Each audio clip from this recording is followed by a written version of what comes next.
भल कर्म करिबा पर मध्य लोक माने आपणकर खराब कर्मर ही मन रखिबे।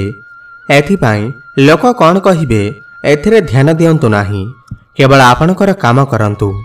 नमस्कार बंधुगण, आपण मानंकु मोर एही चैनल को स्वागत। आज एही कार्यक्रम कन्या राशि पाई बहुत गुरुत्वपूर्ण अछि। आज आमे जानिबा कन्या राशि 2024 एप्रिल मासटी किपरि रहिबो। कन्या राशिर मासिक राशिफल उपरे आलोचना करिबा। कन्या राशि व्यक्तिविशेषकर एप्रिल मासटी किपरि रहिबो संपूर्ण भावरे आमे सेही विषय रे आलोचना करिबा।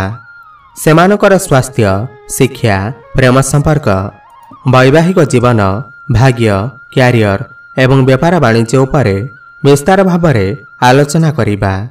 नवग्रहकर स्थिति मत देखिबा। नवग्रह की प्रकार फल देबारे सक्षम हेबे।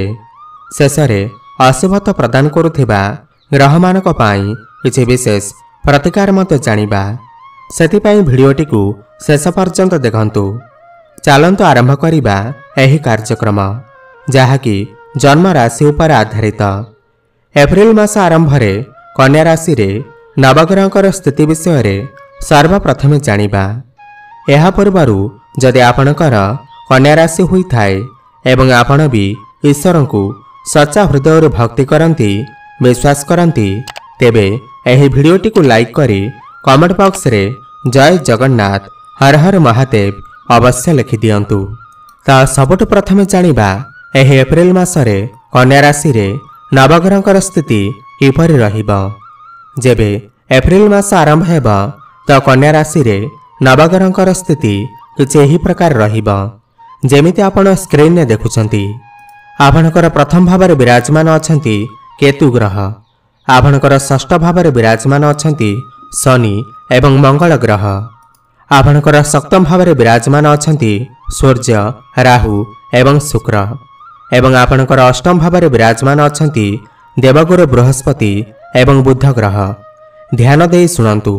सबुठ प्रथमे जानिबा आपणकर स्वास्थ्य किपरि रहिबो एही एप्रिल मास 2024 रे।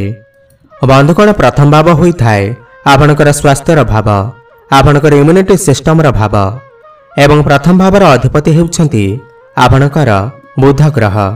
एवं बुध ग्रह आपणकर अष्टम भावरे विराजमान अछंती देवगुरु बृहस्पतिଙ୍କ सहित। अष्टम घर को कुंडली रे भल विचार करा जाई न थाए। बुध ग्रह आपणकर अष्टम भावरे रहिबा हेतु आपणकर स्वास्थ्य जनित समस्या टिके देखा देई पारे। किंतु हाँ, आपणक पई गोटे भल कथा हेउछि बुध ग्रह बकरी होई करी आपणकर सप्तम भाव को चलन करिवे। 5 एप्रिल परे बुध ग्रह बकरी होई करी आपणकर सप्तम भाव को गोचर करिवे, जहा फल रे 5 एप्रिल परे आपणकर स्वास्थ्य ठीक रहिबो। किंतु 5 एप्रिल पूर्वरु आपणकर त्वचा संबंधित समस्या, स्किन रिलेटेड समस्या, इन्फेक्शन, एलर्जी एहिभଳି समस्या किछि देखा देई पारे। किंतु हाँ, केतु देव आपणकर प्रथम भावरे विराजमान अछंती एवं सूर्य आपणकर सप्तम भावरे बसी आपणकर प्रथम भाव को देखुचंती। आपण अधिक भाबिबा हेतु, आपण अधिक चिलेइबा हेतु, अधिक जोर रे कथाबार्ता हेबा हेतु आपणकु मुंडबिंधा भଳି समस्या देखा देई पारे। एथिप्रति आपण टिके ध्यान देबे। एबे जानिबा आपणकर शिक्षा क्षेत्र किपरि रहिबो एही एप्रिल मास 2024 रे। विद्यार्थी मानक पाई किपरि रहिबो। बंधुगण, पंचम भाव होई थाए आपणकर शिक्षा क्षेत्रर भाव एवं पंचम भावर अधिपति हेउचंती आपणकर शनिदेव। एवं शनिदेव आपणकर षष्ठ भावरे विराजमान अछंती, पुणी निज घरे विराजमान अछंती। तो जदि आपण एही मासरे कौनसी दूर स्थान को जीवाकू चाहूचंती आपणकर पाठपढ़ा को नहीं, तो आपणक पई समय बहुत भल अछि। आपण कौनसी एडमिशन करबाकू जदि चाहूचंती ताहेले मध्य एही मासरे करि पारिबे, आपणक पई भल रहिबो। आपण जदि कौनसी पाठपढ़ा को नहीं कौनसी बड़ परिवर्तन करबाकू चाहूचंती ताहेले एही मासरे करि पारिबे, कौनसी समस्या नाही। जदि पूर्वरु आपणकर मनरे जदि किछि द्वंद्व थिला आपणकर पाठपढ़ा को नहीं कि मु केउठारे एडमिशन नेबी, मु कौन करूछि कौन नाही, आपण किछि बुझी पारु नथिले, तो एही मासरे आपणकर मनरे जहाँ भी किछि द्वंद्व थिला आपणकर पाठपढ़ा को नहीं ताहा सब दूर होई जिवो। ସେଥିପାଇଁ ଆପଣମାନେ ଏହି ମାସରେ ଆପଣଙ୍କର ମନକୁ ପାଠପଢ଼ାରେ ଲଗାନ୍ତୁ। ଦେଖିବେ ଆପଣ ନିଶ୍ଚିନ୍ତ ଉନ୍ନତି କରିବେ। ଏବେ ଜାଣିବା ଆପଣଙ୍କର ପ୍ରେମ ଜୀବନ କିପରି ରହିବ ଏହି ଏପ୍ରିଲ ମାସ 2024ରେ। ବନ୍ଧୁଗଣ, ପଞ୍ଚମ ଭାବ ହିଁ ହୋଇଥାଏ ଆପଣଙ୍କର ଶିକ୍ଷାର ଭାବ, ପ୍ରେମର ଭାବ ଏବଂ ସନ୍ତାନର ଭାବ। ଏବଂ ପଞ୍ଚମ ଭାବର ଅଧିପତି ଶନିଦେବ ଆପଣଙ୍କର ଷଷ୍ଠ ଭାବରେ ବିରାଜମାନ ଅଛନ୍ତି, ମଙ୍ଗଳଙ୍କ ସହିତ ବିରାଜମାନ ଅଛନ୍ତି। ତ ଏହି ମାସରେ ଆପଣ ଯାହା ସହିତ ବି ପ୍ରେମ ସମ୍ପର୍କରେ ଅଛନ୍ତି, ସାମ୍ନାବାଲାର ମାଇଣ୍ଡ ଟିକେ ମୁଡି ସ୍ୱଭାବର ହୋଇପାରେ। ତାଙ୍କ ଭିତରେ ଟିକେ କ୍ରୋଧ ଦେଖାଦେଇପାରେ, ଆଗ୍ରେସନ ଦେଖାଦେଇପାରେ। ମୋଟାମୋଟି ଭାବେ କହିବାକୁ ଗଲେ ଏହି ମାସରେ ଆପଣଙ୍କର ପ୍ରେମ ଜୀବନ ବହୁତ ଭଲ ରହିବ, କୌଣସି ସମସ୍ୟା ନାହିଁ। ଏବଂ ଯେଉଁମାନଙ୍କର ପ୍ରେମ ଜୀବନରେ ଆଗରୁ କୌଣସି ସମସ୍ୟା ଥିଲା ତାହା ମଧ୍ୟ ଦୂର ହୋଇଯିବ। ଏବଂ ଯେଉଁମାନଙ୍କର ବ୍ରେକଅପ୍ ହୋଇଯାଇଥିଲା ସେମାନଙ୍କର ଏହି ମାସରେ ପ୍ୟାଚଅପ୍ ହେବାର ମଧ୍ୟ ବହୁତ ସମ୍ଭାବନା ଅଛି। କିନ୍ତୁ ଆପଣ ଗୋଟିଏ କଥାର ଧ୍ୟାନ ରଖନ୍ତୁ, ଆପଣ ନିଜର କ୍ରୋଧ ଉପରେ ନିୟନ୍ତ୍ରଣ ରକ୍ଷା କରନ୍ତୁ, ଆପଣଙ୍କ ପାଇଁ ବହୁତ ଭଲ ରହିବ। ଏବେ ଜାଣିବା ଆପଣଙ୍କର ବୈବାହିକ ଜୀବନ କିପରି ରହିବ ଏହି ଏପ୍ରିଲ ମାସ 2024ରେ। ଦାମ୍ପତ୍ୟ ଜୀବନ କିପରି ରହିବ? ବନ୍ଧୁଗଣ, ସପ୍ତମ ଭାବ ହୋଇଥାଏ ଆପଣଙ୍କର ବୈବାହିକ ଜୀବନର ଭାବ, ଆପଣଙ୍କର ଜୀବନସାଥୀଙ୍କର ଭାବ। ଏବଂ ସପ୍ତମ ଭାବର ଅଧିପତି ଦେବଗୁରୁ ବୃହସ୍ପତି ଆପଣଙ୍କର ଅଷ୍ଟମ ଭାବରେ ବିରାଜମାନ ଅଛନ୍ତି। ଏବଂ ସପ୍ତମ ଭାବରେ ସୂର୍ଯ୍ୟ, ରାହୁ ଏବଂ ଶୁକ୍ର ମଧ୍ୟ ବିରାଜମାନ ଅଛନ୍ତି। ଏହି ମାସଟି ଆପଣଙ୍କର ବୈବାହିକ ଜୀବନ ପାଇଁ ଠିକ୍ ନାହିଁ।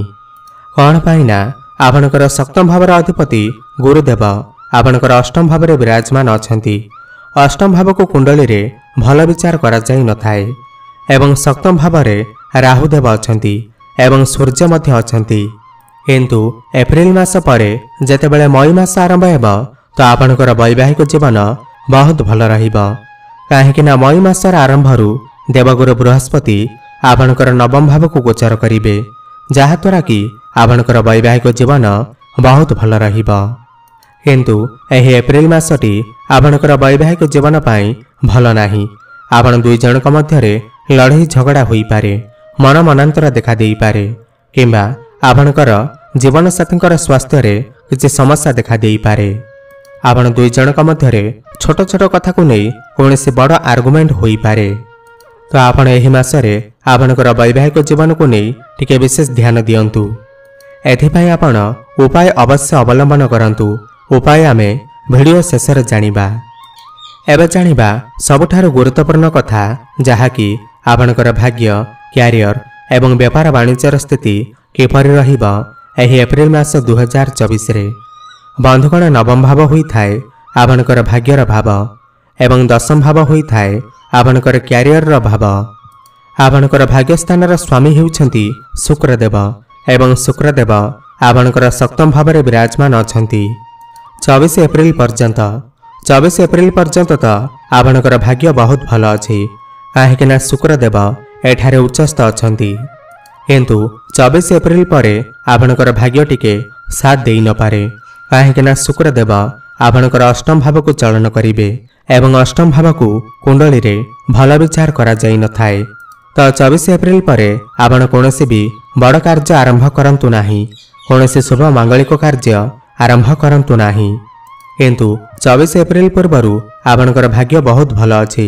ଆପଣ ଯଦି କୌଣସି ବଡ଼ କାର୍ଯ୍ୟ ଆରମ୍ଭ କରିବାକୁ ଚାହୁଁଛନ୍ତି କିମ୍ବା କୌଣସି ଶୁଭ ମାଙ୍ଗଳିକ କାର୍ଯ୍ୟ କରିବାକୁ ଚାହୁଁଛନ୍ତି ତାହେଲେ 24 ଏପ୍ରିଲ ପୂର୍ବରୁ କରନ୍ତୁ। ଆପଣଙ୍କ ପାଇଁ ସମୟ ବହୁତ ଭଲ ଅଛି। ଆପଣ ଯଦି କୌଣସି ଜିନିଷ କ୍ରୟ କରିବାକୁ ଚାହୁଁଛନ୍ତି ତାହେଲେ 24 ଏପ୍ରିଲ ପୂର୍ବରୁ କରନ୍ତୁ, ଆପଣଙ୍କ ପାଇଁ ବହୁତ ଭଲ ରହିବ। ଆପଣ ଯଦି କୌଣସି ବଡ଼ ଇନଭେଷ୍ଟମେଣ୍ଟ କରିବାକୁ ଚାହୁଁଛନ୍ତି, ଷ୍ଟକ୍ ମାର୍କେଟରେ ପଇସା ଲଗାଇବାକୁ ଚାହୁଁଛନ୍ତି ତାହେଲେ 24 ଏପ୍ରିଲ ପୂର୍ବରୁ କରନ୍ତୁ, ଭାଗ୍ୟ ଆପଣଙ୍କର ସାଥ ଦେବ। କ୍ୟାରିୟରର କଥା ହେବା ଯଦି, ଆପଣଙ୍କର ଦଶମ ଭାବର ଅଧିପତି ବୁଧ ଗ୍ରହ ଆପଣଙ୍କର ଅଷ୍ଟମ ଭାବରେ ବିରାଜମାନ ଅଛନ୍ତି ଏବଂ ବକ୍ରି ହୋଇକରି ଆପଣଙ୍କର ସପ୍ତମ ଭାବକୁ ଗୋଚର କରିବେ ଏବଂ ସପ୍ତମ ଭାବରେ ବୁଧ, ରାହୁ ଏବଂ ସୂର୍ଯ୍ୟ ବିରାଜମାନ ରହିବେ। ବୁଧଙ୍କ ସହିତ ରାହୁ ରହିବା ଜଡ଼ବୁଦ୍ଧି ଦୋଷ ନିର୍ମାଣ ହୋଇଥାଏ, ମାନେ କି କେଉଁଠି ନା କେଉଁଠି ନେଗେଟିଭିଟି ଆଣିକି ଆସିଥାଏ ଆପଣଙ୍କର କାମ କାର୍ଯ୍ୟରେ।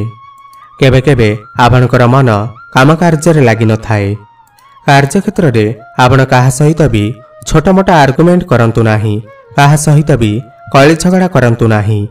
किंतु 15 एप्रिल पर आपणकर काम कार्य को नहीं समय बहुत भल अच्छी। आपणकर कार्यक्षेत्र में आपणकर उन्नति हेब, मान सम्मान बढ़िब। आपण समस्त कार्य को मन दे समस्त कार्य को करिवे। आपणकर काम कार्य रे जदि किछि भी समस्या थिला, आगुर किछि समस्या थिला, ताहेले 15 एप्रिल पर सही सब समस्या दूर होई जिवो। एवं जो मानक पाखरे कोनोसी काम कार्य नाही तो सेमानकु 15 एप्रिल पर नूतन कर्म मध्य मिली पारे। व्यापार कथा हेबा जदि व्यापार एही मासरे आपणक पई सामान्य रहिबो। आपण एही मासरे जदि कोनोसी नुआ व्यापार आरंभ करबा को चाहुचंती तो करि परिबे। एही मासरे आपण आपणकर काम कार्य को नहीं कोनोसी दूर स्थान को जाई पारंती। एही मासरे आपणकर डेली इनकम बढ़िबो, खर्च मध्य बढ़िबो। मोटामोटी भाव कहबाकू गले एही मासरे आपणकर व्यापार वाणिज्यर स्थिति मिश्रित फल प्रदान करिबो। एबे जानिबा किछि उपाय विषय रे जाहाकू करिबा द्वारा एही मासरे जहाँ भी किछि समस्या अछि ताहा दूर होई पारिबो। आपण एही मासरे प्रत्येक दिन देवगुरु बृहस्पतिंकर बीज मंत्र जप करंतु। बीज मंत्र हेउछि ओम ग्राम ग्रीं ग्रों सह गुरवे नमः। 108 थर प्रत्येक दिन जप करंतु। एहा द्वारा आपणकर वैवाहिक जीवन बहुत भल रहिबो। वैवाहिक जीवन रे जहाँ भी समस्या आसुअछि ताहा दूर हेबो। एवं आपण गणेश भगवानकर पूजा आराधना करंतु, आपणक पई बहुत भल रहिबो। एवं बुधंकर बीज मंत्रर जप प्रत्येक दिन करंतु। ओम ब्रां ब्रिं ब्रों सह बुद्धाय नमः 108 थर प्रतिदिन जप करंतु। आपणक पई बहुत भल रहिबो। आपणकर जीवन मंगलमय हेउ, यह हमर प्रभु जगन्नाथ निकटरे एतिकी प्रार्थना। धन्यवाद।